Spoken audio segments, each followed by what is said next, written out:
Bem-vindos à Rebelião Estelar. Eu sou o Fernando e vamos falar sobre o 7º episódio da 3ª temporada de The Mandalorian. Eu confesso que esse 7º episódio me pegou bem desprevenido. Ele começou ali de um jeito bem Blade Runner, né, ali em Coruscant. Eu tive ver finalmente o retorno do Moff Gideon. E aí ele recebe a notícia dos Mandalorianos, que eles se reuniram, as duas tribos, do Din Djarin e da Bo-Katan. E aí, depois disso, ele se reúne com outros senhores da guerra, e aí eles discutem sobre o retorno do Thrawn, que ainda é incerto, ninguém sabe se ele vai retornar. E a gente também tem aí o Hux, acredito que seja o pai dele, né? Eu acabei de assistir o episódio, então não consegui pegar ainda todos os detalhes, mas o Hux falando sobre o projeto Necromante, sobre como os planos de clonagem estão indo. E aí a gente tem nitidamente uma alusão ao episódio 9, lá no final da trilogia sequel, né? Quando a gente tem o retorno do Imperador. Para quem não sabe, necromante, a necromancia é quando você traz os mortos de volta à vida. E a pessoa mais importante do Império aqui que morreu foi o Imperador. E a gente sabe que lá na frente ele vai acabar retornando dos mortos. E aí essa cena é bem interessante, que a gente vê os Senhores da Guerra, todos eles ali, alguns, né, reunidos de forma preocupante. E o Moff Gideon, sempre daquele jeito dele, já com passo à frente. Pede até reforços, né, de guardas pretorianos, de naves, bombardeio e tudo mais, pra gente. E é algo que a gente vai entender só no final do episódio. Depois dessa entrada bem, eu diria, triunfante aí, o retorno do Moff Gideon, a gente tem a cena dos Mandalorianos chegando a Navarro, né, e o Din acaba recebendo um novo presente, né, que é o IG-11, reformado agora como IG-12. E, na verdade, ele deixou de ser um droide, ele passa a ser uma espécie de exoesqueleto que o Grogu passa a utilizar. É verdade que é contra a vontade do Din, mas tá lá.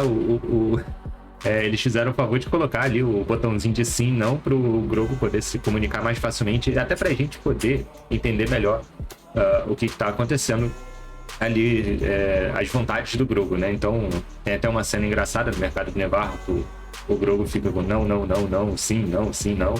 É uma dinâmica totalmente diferente do que a gente viu até aqui entre os dois, né? O Grogu e o Din Djarin. E aí os Mandalorianos, né, liderados pela Bo-Katan, a gente viu no episódio passado, né, que ela foi resgatar todo o esquadrão dela ali. Eles retornam para Navarro, naquela nave imperial que eles tinham conseguido, né? É uma tomada muito bonita, a nave chegando, né, por cima. Essa tomada sempre de cima para baixo sempre me lembra muito o início do episódio 4, mas é legal porque embaixo da nave eles pintaram um símbolo, né, do mitossauro, o símbolo dos Mandalorianos. E aí depois disso eles resolvem ir para Mandalor, né? Então o que eu achei que fosse demorar um pouco mais de acontecer, eles não enrolam, né? Não tem. Eu imaginava que eles fossem criar uma espécie de história no acampamento dos Mandalorianos, fossem tentar reconstruir alguma coisa, mas na verdade eles chegam ali e dali eles chega à noite e a Bo-Katan faz um pequeno discurso ali motivacional e chama o pessoal, quem quiser, voluntário, né? Quem quiser ser voluntário, para ir até Mandalor para ver a condição do planeta e ver o que eles podem fazer chegando lá. E aí temos, né, os principais personagens ali se voluntariando, claro, né, porque são muitos figurantes, mas assim, os principais eles vão, inclusive a Ferreira, né. Chegando lá, eles acabam encontrando Mandalorianos remanescentes. Eles achavam que estavam abandonados, mas como a Bo-Katan retornou, eles juram lealdade ali para ela, disseram que não iam abandonar ela. E aí eles ajudam a Bo-Katan, né, naquela nave deles, muito parecido. É uma mistura de navio. Quando eu vi pela primeira vez, na minha cabeça veio aquela nave do Jabba the Hutt, né, no episódio 6 do Retorno de Jedi, muito parecido, né, se fosse um veleiro, né? Só que esse é um pouco mais achatado e tem uma espécie de remo nas laterais. Muito interessante esse design. E aí eles passam eles se juntam a esse grupo e esse grupo de remanescentes leva eles até onde seria o centro de Mandalore, né? O centro da cidade de Mandalore, né? Só que eles são atacados por uma criatura gigante, né? Uma espécie de dragão e tal. E aí eles acabam entrando pelas cavernas, né? Eles até falam ali, não estamos muito longe, vamos lá. E aí eles entram pelas cavernas e acabam chegando na Grande Forja, que a Ferreira já tinha comentado que era o grande coração de Mandalore, né? Onde as coisas aconteciam, até porque para eles a armadura é algo muito importante, é algo que traz a honra deles, né? Faz parte importante da cultura deles. E aí, eles chegaram ali e acabam sendo atacados por forças imperiais, né? Que eles ainda não sabem de quem são. A gente, nessa altura do episódio, a gente já sabe que são forças do Moff Gideon, que aparece lá no início do episódio, na primeira cena. E aí eles têm uma luta ali muito legal acontecendo. E aí acontece uma espécie de cena do corredor, onde os Mandalorianos e os Imperiais, eles se trocam tiros de blaster ali, né? Até que os Mandalorianos começam a cercar esses troopers, achando que já estava com a batalha ganha. E aí eles descobrem uma verdadeira instalação militar imperial ali, funcionando com caças interceptadores, bombardeiros. E aí, quando eles veem aquilo, eles são encurralados. Mais Dark Troopers chegam, e aí eles, encurralados ali do jeito que ficaram, o Din Djarin acaba ficando numa parte exterior, né, da onde o restante dos Mandalorianos ficaram presos. Nisso ele é preso, né, desarmam ele, e aí a gente tem a grande chegada do retorno do Moff Gideon de verdade.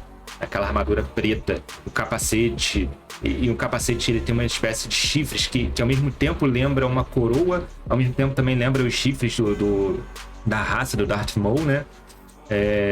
E é muito amedrontadora. Eu não consegui perceber se o Moff Gideon perdeu alguma parte humana, até por causa da sonoplastia do episódio. Tem o caminhar dele tem um som um pouco metálico. Não sei se é por conta da bota no chão, né, que é de metal, ou se ele tá realmente com alguma parte mecânica ali. Mas ele tá totalmente vestido com uma armadura diferente do que a gente viu na primeira temporada, né? E aí ele revela todo o plano dele, como é basicão nos roteiros, do vilão acabar explanando todo o plano dele ali para os mocinhos, né, por assim dizer. E aí ele revela a nova geração de Dark Troopers. Ele fala que ele conseguiu o melhor de todos os mundos, né, dos clonadores, dos Jedi, dos Imperiais, para criar uma nova versão superior disso, né? E aí ele se achando o verdadeiro vencedor desse embate ali entre Mandalorianos e Imperiais, ele fala com a Bo-Katan que o sabre negro é dele e pede para que o sabre seja retornado para as mãos do Gideon. A Bo-Katan não aceita, assim como os demais Mandalorianos, e aí eles fogem, ficando somente o Paz Vizsla, né, que com aquela armadura sensacional e aquela metralhadora, fica ali para trás para poder se sacrificar pelos demais. Ele acaba exterminando todos os troopers que estavam ali. Tipo, os caras atiram nele e a armadura dele aguenta os tiros, e ele vai metralhando todo mundo e jogando pelo penhasco, tá nem aí. Até que a arma dele, né, sobrecarrega e ele vai pra mão mesmo, no soco, derruba todo mundo. Foi um momento que eu falei, pô, o cara é overpower, né? Tipo, tá acima da média. Mas, né, como ele já tá cansado, a armadura dele já tomou muito tiro e a arma dele sobrecarregou, esquentou, né, sobreaqueceu. Chegam os guardas pretorianos, que é uma espécie de evolução do guarda imperial, né? Que a gente vê esse tipo de guarda desde o episódio 1, 2 e 3, que eles eram roxos, e aí quando veio o Império eles passaram a ser vermelho, né? Como guarda Royal Guard, né? A guarda real ali, imperial, do imperador. E agora esses guardas pretorianos, que a gente acaba vendo uma evolução deles lá na frente a gente vê lá na frente no episódio 8, né? Tem uma batalha da Rey com Kylo Ren, que eles aparecem, claro, não é a mesma versão, é uma versão ainda mais evoluída, porque a gente tá falando aqui de uma distância de 30 anos entre o Mandaloriano e o episódio 8, cerca de 30 anos, um pouco mais, um pouco menos. Mas é esse mesmo guarda que a gente tá vendo, só que em momentos diferentes, a armadura então acaba tendo uma pequena diferença. E aí, infelizmente, a gente perde o Paz Vizsla. No final muito angustiante, sabe? Você vê os Mandalorianos correndo, fugindo. O Paz Vizsla ali no último sacrifício dele, o Din é levado. E aí a gente acaba num anticlímax. Que a gente não sabe também o que vai acontecer com os Mandalorianos. Porque o Moff Gideon, ele manda os interceptadores, os bombardeiros, irem atacar a nave que tá no espaço, esperando eles lá. E aí a gente não sabe o que vai se dar nisso. A gente está chegando no final da temporada, né? Então é claro que provavelmente o restante da temporada vai se dar ali, né, em Mandalore, numa batalha, né? Não sabemos ainda se Moff Gideon vai continuar vivo ou não, mas é legal que ele retornou. É uma grande ameaça, é importante ressaltar isso, porque o cara tá com sangue nos olhos. Ele quer, de qualquer jeito, acabar, né? Como ele mesmo diz no episódio. O expurgo, ele quer finalizar o expurgo dos Mandalorianos em Mandalore. E a gente vai ter que esperar uma semana aí pra matar essa curiosidade, pra saber o que vai acontecer. Porque o episódio ele acaba num momento que as coisas estavam pra começar a desenrolar ali, pra gente saber o que vai acontecer, como é que vai ser esse plano do Moff Gideon. Provavelmente, na semana que vem, no episódio 8, a primeira cena já vai se dar ali no espaço, né? Com o Moff Gideon começando o ataque aos Mandalorianos.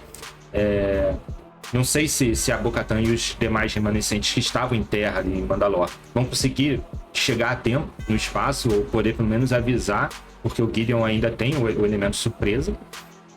E é isso. Eu não esperava o episódio grandioso desse jeito. Grandioso não no sentido de épico, de uma escala, né, gigante, mas a história dele, além de fazer pontos, ligar pontos com a trilogia sequel, né, lá no finalzinho, no episódio 8, para tristeza de alguns, né, porque com isso dificilmente os haters não vão ter mais como ter uma desculpa que a Disney não vai descanonizar a trilogia sequel. A gente tá vendo que aos poucos os episódios 7, 8 e 9, eles vão ter as pontas que ficaram soltas lá sendo amarradas nos outros produtos, né? Então a gente já tá vendo aqui que a gente tem os planos do projeto Necromante, que muito a princípio, quando foi falado, eu até achei, poxa, eles estão falando da Death Star, né? O planeta lá do episódio 7, mas não, quando falaram, o Hux falou a questão da clonagem, os planos dele para clonar, na hora eu lembrei do episódio 9, que é onde o Imperador volta. Eles estavam fazendo experimentos, né, com clonagem ali, né? Então a gente tinha o Snoke sendo clonado várias vezes, né? No episódio 9 aparece isso, né? Vários Snokes ali meio que abandonados, largados, como experimentos que deram errado. Então é legal isso, tipo, a gente vai começar a ver as coisas se amarrando. Ao mesmo tempo que, né, tipo, o episódio 9 é muito ruim, e mesmo a gente tendo tantas pontas amarradas, tipo, as coisas se casando, a gente ainda assim vai ficar aquele gostinho, tipo, pô, sabe, tipo, continua não sendo legal, apesar de você ter as amarras nos outros filmes. Beleza? Gente, eu espero que vocês tenham gostado, não deixem de deixar aquele like. Tô aí tentando trazer vídeos todos os dias aí, às 6 horas da noite. Então, se você puder curtir, se inscrever, compartilha com os amigos aí que curtem Star Wars. Vai ser muito legal ter vocês aqui sempre, tá? E aí, deixe seu comentário aí, que a gente entra numa discussão, a gente vê pontos ainda o que esperar desse final de temporada. Outros projetos estão vindo aí também, né? A gente vai ter aí a série Visions, né? Que são pequenos projetos à parte. Tem a Ahsoka chegando aí, enfim. Muita coisa boa vindo. Beleza? Então é isso, muito obrigado, valeu e falou!